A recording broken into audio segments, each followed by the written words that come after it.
Alright guys, campers, I am going to use the newspaper that I had to make my own journal because I want to try that journal where you wreck it, okay? You put all kinds of stuff and you do all kinds of tasks and you fill your book. So this is the origami book that I showed you on another YouTube video and also on our school website. But I will also put an end note at the end of the video showing you how to connect to this video on how to do it.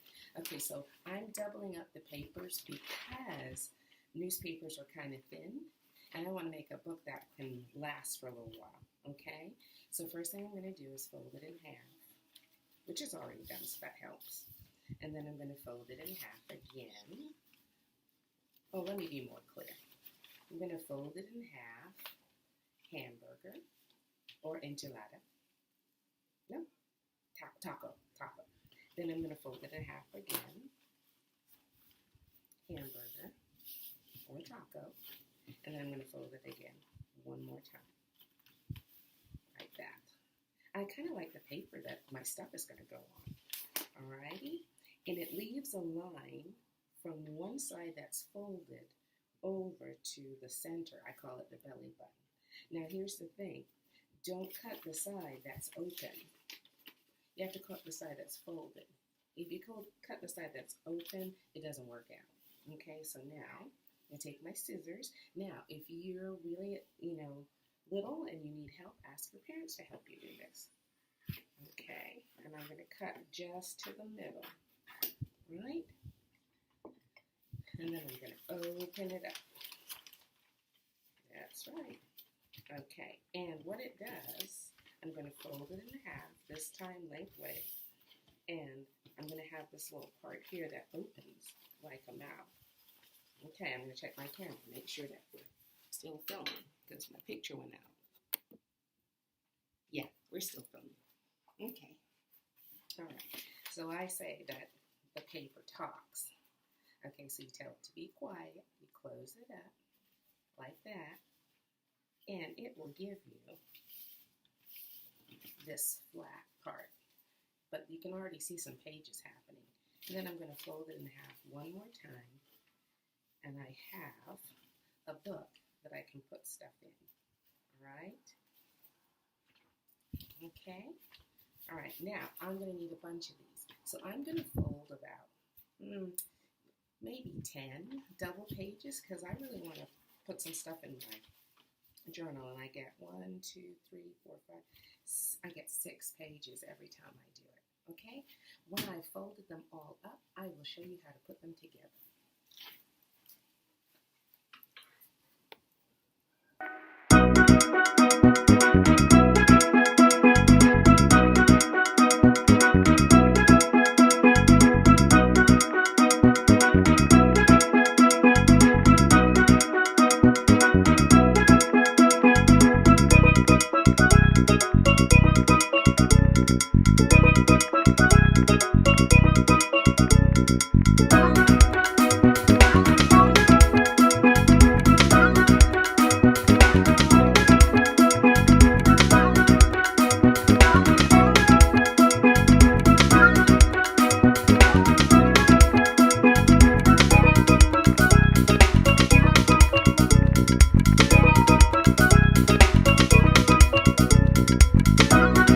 Okay, campers, I hope you made it this far with me.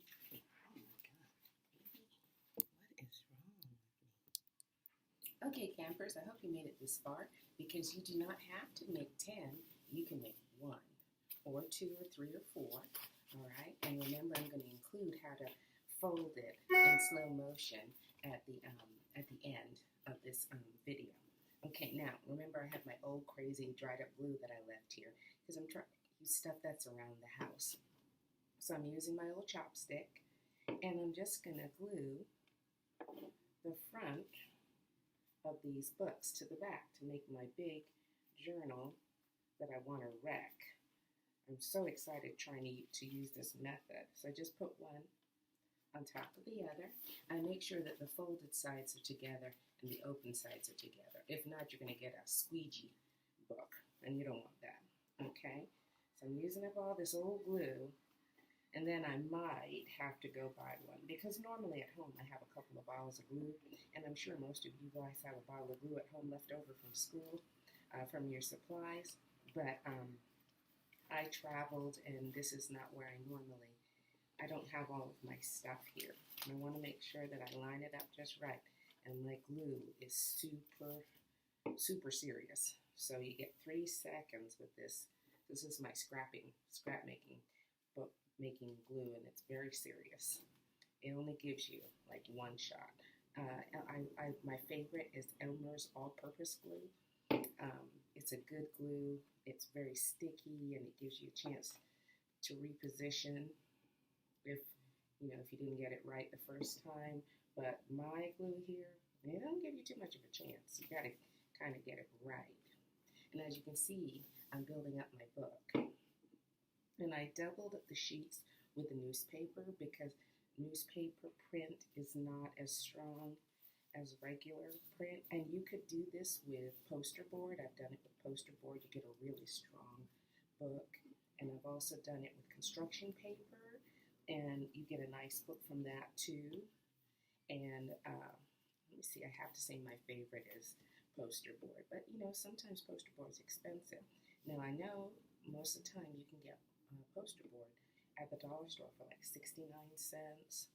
And so, but if you don't have any cash this summer, somebody is bound to have a newspaper. Check Grandpa.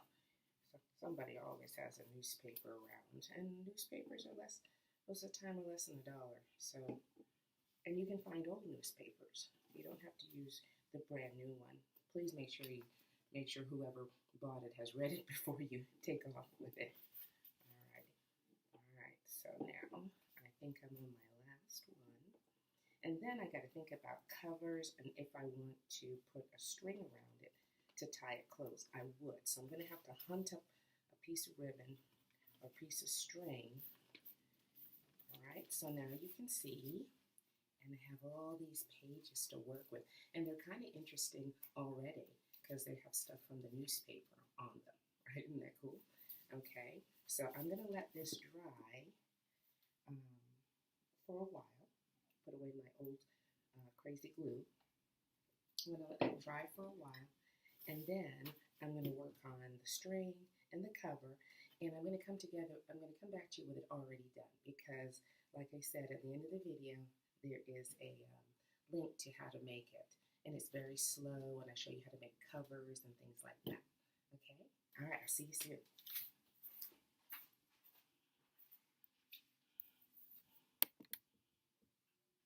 I super lucked out. I had left one of my scrapbooking stackers here because I've been changing out my parents' photo albums to archival things. Archival means the type of materials that will let things last a long time. So a lot of their pictures were in these albums that had lots of sticky glue on them, and they were chewing through and eating up the actual pictures. So every time I come, I work on an album, and I left all this paper. So excited. Okay, so I used the back of the pad. Now, stackers can be expensive, so if you don't have one, or if maybe your mom's scrapbooks or your dad's scrapbooks or your grandma or something, and you can ask them to borrow the back of the stacker because it's cardboard, and I'm going to use that to make my covers. Remember I told you that I'm going to link this to the video that shows you how to make the back covers.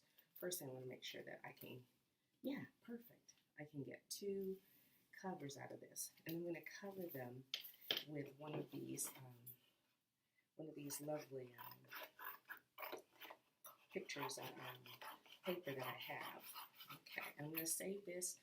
You never know. Maybe I'll make a smaller journal, and I can use that as a part of a cover. You can use pizza boxes. You can use anything that's cardboard that you have permission to cut up. All right, so make sure you have permission. Don't just go cutting things up and then getting in trouble.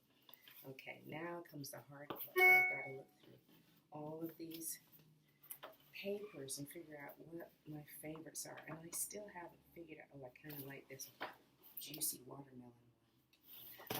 But I haven't even found a ribbon yet. So I got to go search that out. Once I search that out, I'm going to tie it around here and then work on my covers. When I come back, it'll all be done. And like I said, I show you how to do it at the end of the video. Well, I looked through my mom's sewing basket and I think I can use this lace. It's the last piece, only thing I can find in here, or I'm going to have to use some yarn. But I wanted to save this yarn because I wanted to show you all how to knit. So I don't think I'm going to take the yarn. I think I'm going to go with this piece of yarn because I think it can go around the book and it can tie at the end. It'd be kind of pretty too. Alrighty. Hope you're having good luck finding stuff. I lucked out and I found a piece of tape left over from a tape I bought at the Scholastic Book Fair. And I really like this tape. I'm going to use it as the edge of my book. I like it because you can color it. I'm not going to color it this time, but it was a cool thing that was at the book fair that I really, really liked. And I'm going to use it to cover the spine of my book. So we'll see how it goes. It might not be wide enough, but I'll try.